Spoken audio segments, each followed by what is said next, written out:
Hello everyone. Ngasi koi anauba sahi na lakpagi gari anauba yam lae ko. Adugi ngasi sigi samlapa gari sing sigi ngasi stock available sing ko. Update masam pijar ke koi sing merong car bazar gi ko. Location jenu mayam khangbiram mani ko.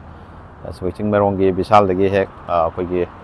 makharom da kitang chalaga lambi gi maning side dam lai ram ni ko. Se dam loi se lai se ni ko.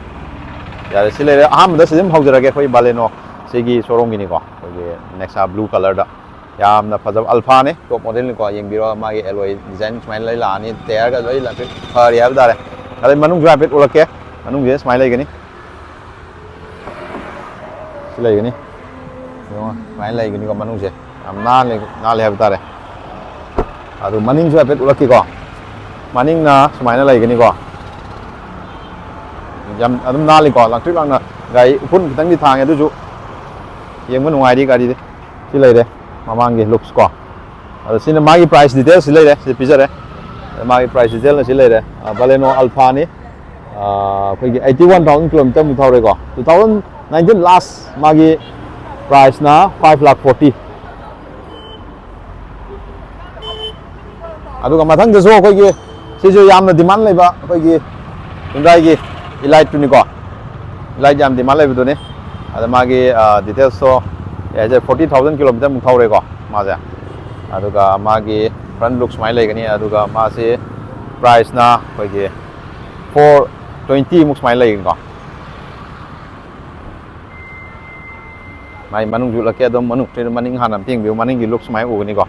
se koi manipur gi showroom gi oi do ni ko astan si dum alloy smile lai gani mamang gi smile u ni ko design ko tayar sil mamang lo yari ko because sensor ko lo yaure budi manung gi looks maine uguni ko nali ko okay silai mathung da mo khoi gi mathang da mo khoi gi off road kicking haim dare se matam ma gi off road kicking haim ji sudum adum king oir ga lam lai di haim tar sam na silai de ade ma gi details silai de 2013 gi ni ko ado sigi gypsy euro 3 the price 3,70,000 smile lai de ma gi interior smile uguni happy yeng bio ado ai sigi maning gi looks maine ugani ko aduga dai Elite ki mai price details adai ke ge jo ai happy te high gre ko adom tam yeng anjar ke silai re ko 420 maine ko 2015 gi ni ko si oi dija magi keno sina model sina okay aduga mok myam koi gi mathang dam sum da lak doi si myam loi lai de sis alto silai de alto ahan ha dum loi kaman na dum padana thau ya ba gari ni manipur number smile lai de aduga magi price details silai jare koi ge 34,000 km thau re ko 2015 gi ni aduga price di manjana 2,95,000 ko yeng bi manung je nali ko manung bi tin nali ai tare yeng bi tu nali ai tare aduga sinam paningi smile o ni VX side ni ko mana wang ngo yam thina phajare ado mu mathang dam lak doi se hom da si yam thina demand lai ga do gari oi doi ni ko ha bidi si hana lak mi dun adum khudong cha ba du si di dum lobi ro koi pai leite baleno akoi gi delta mai variant do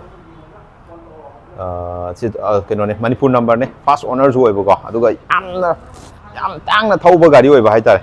chung tong thong na da ba gari oi ba gi hai tare ado sigi khudong sa ba dum lobi ho first owner ne ai lo tam da adu ga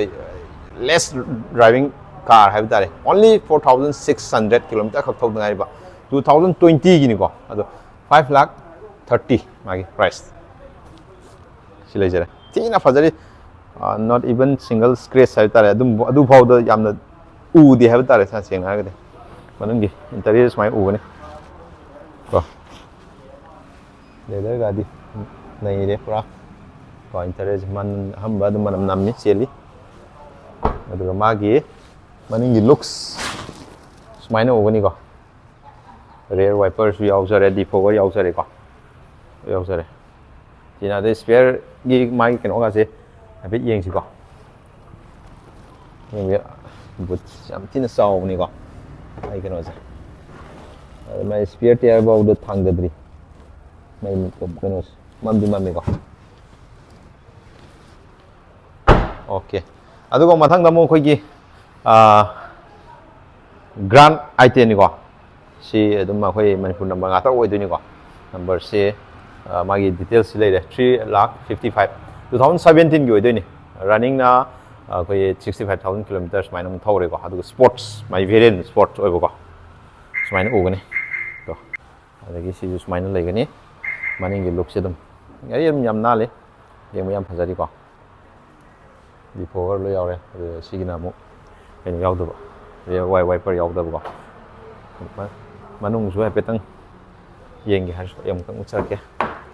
ꯁꯨꯃꯥꯏꯅ ꯎꯒꯅꯤꯀꯣ ꯃꯅꯨꯡꯁꯦ ꯁꯤꯠ leather ꯁꯨꯃꯥꯏꯅ ꯂꯣꯏ ꯂꯥꯛꯀꯅꯤꯀꯣ ꯑꯁ okay ꯑꯗꯨꯒ ꯃꯊꯪꯗ ꯑꯃꯨꯛ ꯑꯩꯈꯣꯏꯒꯤ ꯁꯤꯁꯨ ꯃꯥꯔꯨꯇꯤ ꯁꯨꯖꯨꯀꯤꯒꯤꯅꯤ ꯑꯉꯥꯡꯕ ꯄꯥꯝꯕ ꯏꯆꯤꯟ ꯏꯅꯥꯎꯁꯤꯡꯒꯤꯗꯃꯛꯇ ꯁꯨꯃꯥꯏꯅ ꯎꯒꯅꯤꯀꯣ ꯑꯩꯈꯣꯏ ꯃꯅꯤꯄꯨꯔ ꯅꯝꯕꯔꯅꯦ ꯑꯗꯨꯒ ꯇꯥꯌꯔꯒꯤ ꯁꯨꯃꯥꯏꯅ ꯂꯩꯒꯅꯤ ꯑꯗꯨꯒ ꯃꯥꯒꯤ ꯗꯤꯇꯦꯜꯁ 2021ꯒꯤꯅꯤꯀꯣ 5,40,000 only 24,000 kilometer running Swift BXIꯗ sini yengbiyo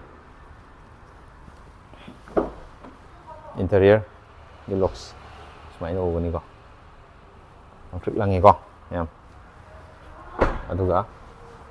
sisu yengbiyo maningi looks clear na koi maningi defogger gi yaudaba sina mu ko adu sida mu koi last nate sina kitang premium segment amuk lae koi Verna duni ko adum lakpiyo Verna yam lingba condition ni 이제 pura alloy design yam thina phajai ko mai lai re 2017 gi ne magi price demand na 5,60,000 mai lai ko manipur number ne yamna thau nungai ba gari ni ko highway king highway yari ko sa gari se maning gi looks mai na u ni ko so okay aduga mu khoi gi kitang budget friendly oiba khoi gi affordable price ta kitang khoi gi lower class haiba tare ko na mu alto 800 ki series ta mu la je si alto ni silver color ko lere piang jar ke sima my numbers mai na ugani aduga magi details se 2020 gi odini ko ma da nauri ko with NOC de impal isi ko aduga price na 3,35,000 smai lai ni ko VXI odini ko 2020 gi ni yengo dum langi ko adu mathang da su mu si su mu lere alto ni si su mu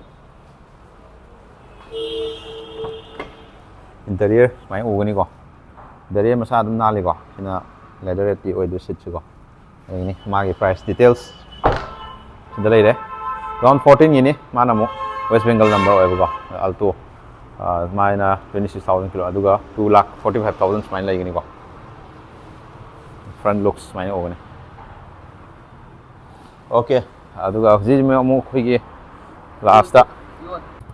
aduga sida lei re khoi gi first owner ni ko khoi manipur number ne si doctor mana thau ni ko yam na sinna ni ko yung magi tayar ga je condition yam lang trick lang na phajari ab dare adu mai details se si lei re yon 38,000 km thau re ko 2018 gi ni adu magi price na only 2,35,000 only 2,35,000 smai lei ko interior ga je kam nan gi sai yam nan sina thau ba yung interior ga je hau sa da ba da mo je yarabani ko yung yo do manung ga tinan lang ye tare aduga somdana tungda smaina ogani ko da ion aire aduga last ta mo khoi gi Maruti Suzuki gi ama ucharake Yengminnasi okay ngasi gi oina di ngasi new year gi sina last oire ko silai re look sing be white ta ko alto MN Manipur gi ni ko adu magi details silai re 2,50,000 2018 gi ni adu alto LXI ko 62,000 km run tore silai na adum lingi gari se yeng bu ko manung do ai ha ucharake sini mai interior se there is mine ugani ma'am अनौब चाही ना लाखपदा अनौब गाड़ी ma'am थुंगरे सी अमतंग लाखबीरगा येंगबीरगा अदोमगी चानब budget तुई मतुंग इना खनबीरगा अनौब गाड़ी से on तौबीरगा अखोइगी use car दा गाड़ी दा ऑन तौबसे अखोइगी स्मार्ट फाइनेंस अमा अदुम हाइबा अदुम यारे अदुना अनौब गाड़ी सिंगे कंसीडर तौबीरकांदा अनौब वखलोनगा लोयना अनौब चाही लाखपसिदा नुंगाय फबा आइगी साइड को अना याउदब नुंगाय फबा ओबियु आइना आई साइड के हाइजरी को ꯑꯗꯨ ꯉꯁꯤꯒꯤꯗꯤ ꯚꯤꯗꯤꯑꯣ ꯁ꯭ꯋꯥꯏ ꯁꯨꯝ ꯂꯣꯏꯁꯤꯟꯖꯔꯒꯦ ꯌꯥꯝ ꯃꯊꯪꯒꯤ ꯚꯤꯗꯤꯑꯣ ꯑꯃꯨꯛ ꯑꯞꯗꯦꯠ ꯑꯃꯨꯛ ꯉꯥꯏꯃꯤꯟꯅꯁꯤꯀꯣ